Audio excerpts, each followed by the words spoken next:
Баршаңызға сәлем, сіздермен бірге Айнұр, менің каналыма қош келіпсіздер. Достар, біз бүгін сіздермен қаттама нанды айтатын боламыз. Ол үшін бізге 400 мг су, 1 шай қасық тұз және ұн қажет болады.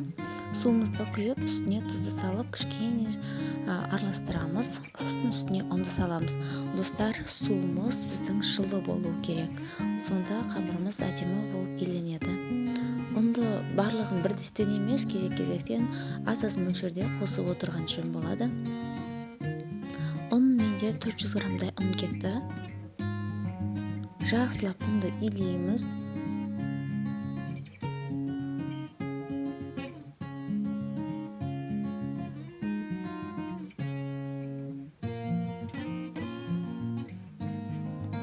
Енді ұнымызды, қамырымызды жаямыз. Қамырды мен 5 бөлікке бөлдім. Менде табаның диаметрі 23 см, сондықтан кішірек қылып жасаймын.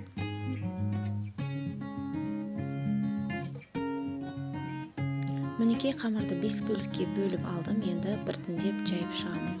Қамырды неғұрлым жұқа қылып жайсаңыздар, соғұрлым қаттама нандарыңыз үлпілдек, іштері ашып, әдемі болып піседі. Сондықтан қамырды жұқа қылып жайған жөн болады.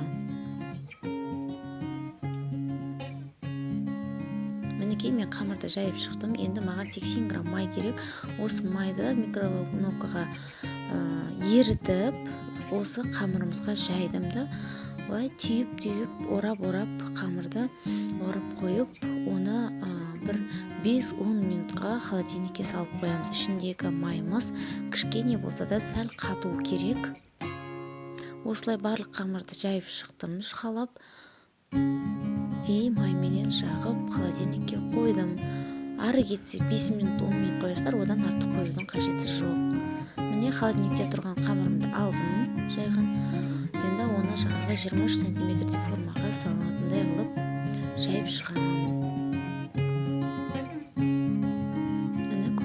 Мен үшеуін жайдым, қалған екеуі әлі холодильникте.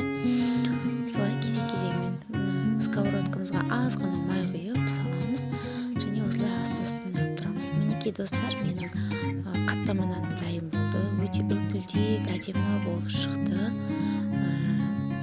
Іштері мінекей барлығы ашылып тұр, көрсеңіздер болады. Жасап көріңіздер барлықтарыңызды.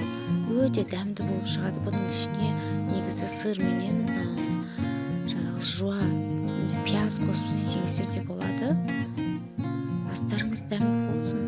Барлықтарыңызға жасап көруге кеңес беремін. Достар, менің каналыма жазылып кетіңіздер.